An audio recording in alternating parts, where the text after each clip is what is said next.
ఒకసారి ఆలోచించండి, ఈ సృష్టిలో మనుషులకు మాత్రమే ఉన్న ఒక అద్భుతమైన వరమేంటో తెలుసా? ఏది తప్పు, ఏది రైట్ అని స్పష్టంగా తెలుసుకునే విచక్షణ జ్ఞానం. అవును కదా, ఏ ప్రాణికి లేని పవరిది. కాని సరిగ్గా ఇక్కడే ఒక పెద్ద సమస్య వస్తుంది.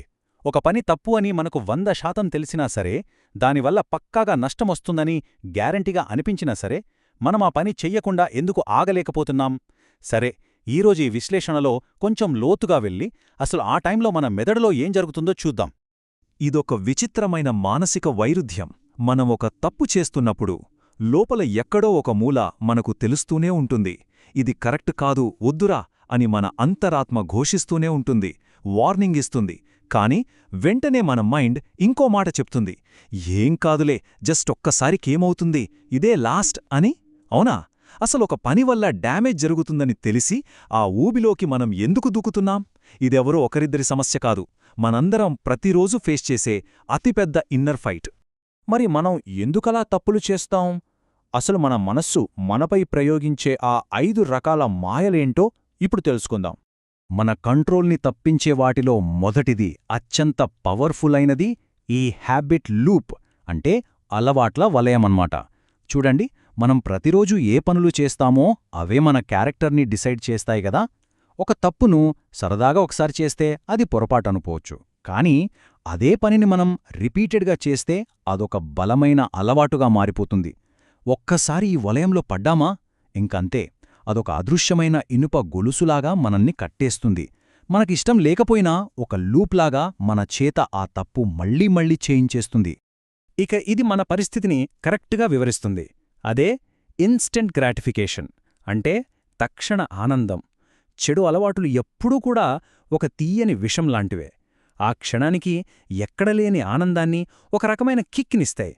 ఈ టెంపరరీగా వచ్చే సంతోషముందే, అది భవిష్యత్తులో రాబోయే పెద్ద ప్రమాదాన్ని మన కంటికి కనిపించకుండా కప్పేస్తుంది.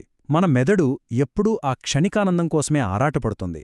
ముందు ముందు ఏం జరుగుతుందనే లాంగ్ టర్మ్ ప్లాన్ని పూర్తిగా మర్చిపోతుంది. అసలు మన లోపల నిరంతరం జరిగే ఆ యుద్ధం గురించి ఇప్పుడు మాట్లాడుకోవాలి. అదే మన బుద్ధికి, మనసుకు మధ్య జరిగే ఫైట్. మన బుద్ధి చాలా లాజికల్గా ఆలోచిస్తుంది.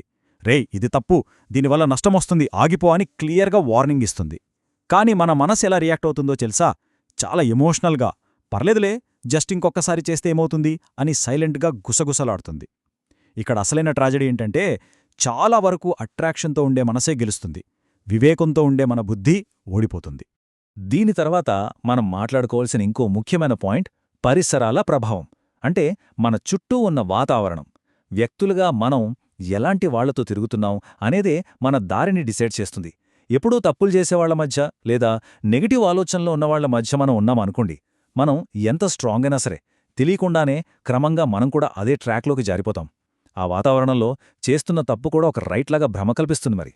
సో ఇక్కడ అత్యంత కీలకమైన విషయమేంటంటే, కేవలం ఒక పని తప్పు అని తెలుసుకోవటం మాత్రమే ఎప్పటికీ సరిపోదు. అది జస్ట్ నాలెడ్జ్ మాత్రమే.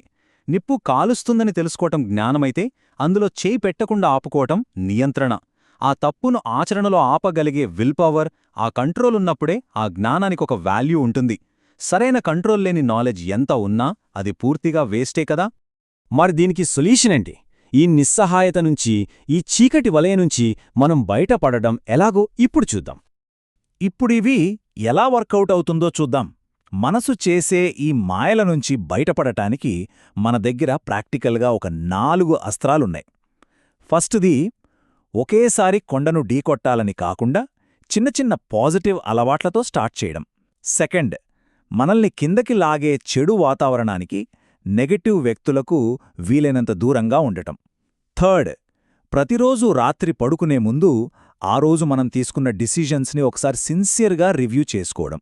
ఇక లాస్ట్ది, మనసును ప్రశాంతంగా, ఫోకస్డ్గా ఉంచుకోవడానికి యోగా లేదా మెడిటేషన్ని ప్రాక్టీస్ చేయడం. ఇవి ఎవరైనా చాలా ఈజీగా ఫాలో అవ్వగలిగే స్టెప్స్. ఇక్కడ మనం గట్టిగా గుర్తుపెట్టుకోవాల్సిన విషయం ఒకటుంది. లైఫ్ని మార్చేసే గొప్ప గొప్ప మార్పులేవి ఓవర్నైట్లో జరిగిపోవు.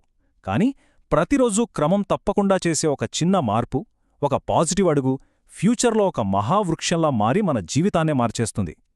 రోజుకి కేవలం 1% మార్పు వచ్చినా సరే, లాంగ్ టర్మ్లో అది ఎంత ఇంపాక్ట్ చూపిస్తుందో మీరే ఆలోచించండి. కన్సిస్టెన్సీ, నిలకడగా ఉండటం, అదే ఇక్కడ అసలైన మ్యాజిక్. ఇక ఫైనల్గా నిజమైన విజయం అంటే ఏంటి? మన లోపల జరిగే ఈ అంతర్గత పోరాటాన్ని జయించడం ఎలాగో చూద్దాం. మనం అర్థం చేసుకోవాల్సింది ఒక్కటే, బయట డబ్బులు వస్తువులు సాధించడం అసలైన గెలుపు కాదు. మనలోని ఆ వీక్నెస్ని దాటి మనతో మనం చేసే ఆ ఇన్నర్ ఫైట్లో గెలవడమే రియల్ విక్టరీ. ఈ ఒక్క పవర్ఫుల్ కోట్తో ముగిద్దాం. మనిషి తప్పు చేస్తున్నాడని తెలియక కాదు, తాను చేసే ఆ తప్పుని ఆపలేక చేస్తున్నాడు అని. నిజమే గదా? ఎప్పుడైతే ఆ పాత అలవాట్లను తప్పులను పూర్తిగా ఆపగలిగే ఆ అద్భుతమైన శక్తిని మనం సంపాదిస్తామో అప్పుడే మనం నిజంగా గెలిచినట్టు. మరి ఆ శక్తిని కూడగట్టుకునే ప్రయత్నం ఈ క్షణం నుంచే స్టార్ట్ చేద్దామా? ఆలోచించండి.